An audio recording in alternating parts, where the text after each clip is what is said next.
വചനമൊഴി ഫെബ്രുവരി 6. വചനഭാഗം 1 കോരിന്തോസ് 1:18-26, യോഹന്നാന്റെ സുവിശേഷം 12:20-26.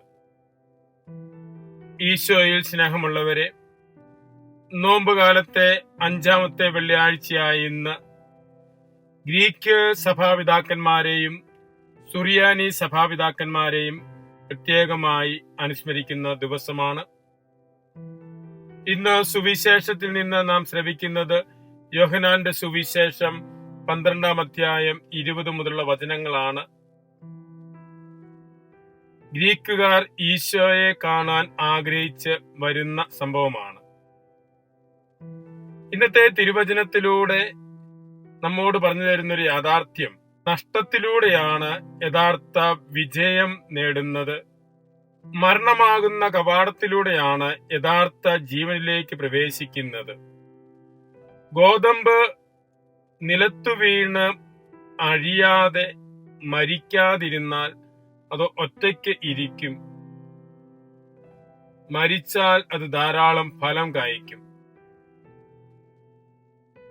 അഴിയുക എന്ന് പറഞ്ഞിരിക്കുന്നിടത്ത് കൃത്യമായി ഉപയോഗിച്ചിരിക്കുന്ന വാക്ക് മരിക്കുക എന്ന് തന്നെയാണ്. ഈശോ മിശിഹായുടെ ജീവിതത്തെയും കുരിശുമരണത്തെയും സൂചിപ്പിക്കുന്ന സംഭവമാണ് ഗോതമ്പ് മണി നിലത്ത് വീണ് മരിക്കുക എന്ന് പറയുന്നത്.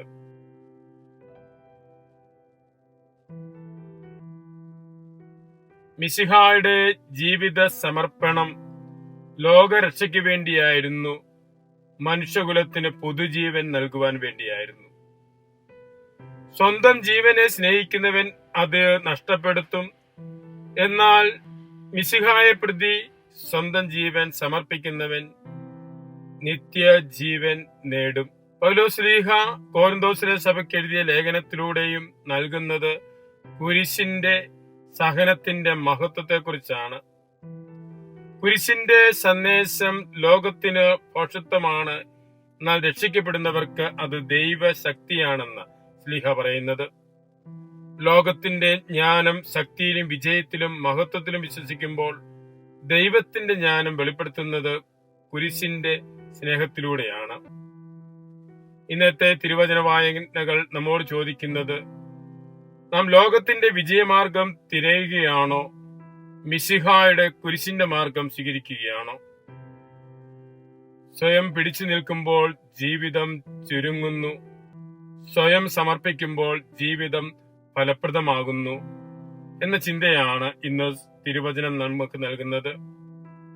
സ്വയം സമർപ്പണത്തിലൂടെ മിശിഹായെ സ്വീകരിച്ചുകൊണ്ട് ജീവിതത്തിൽ വിജയം നേടുവാൻ നമുക്കും പരിശ്രമിക്കാം.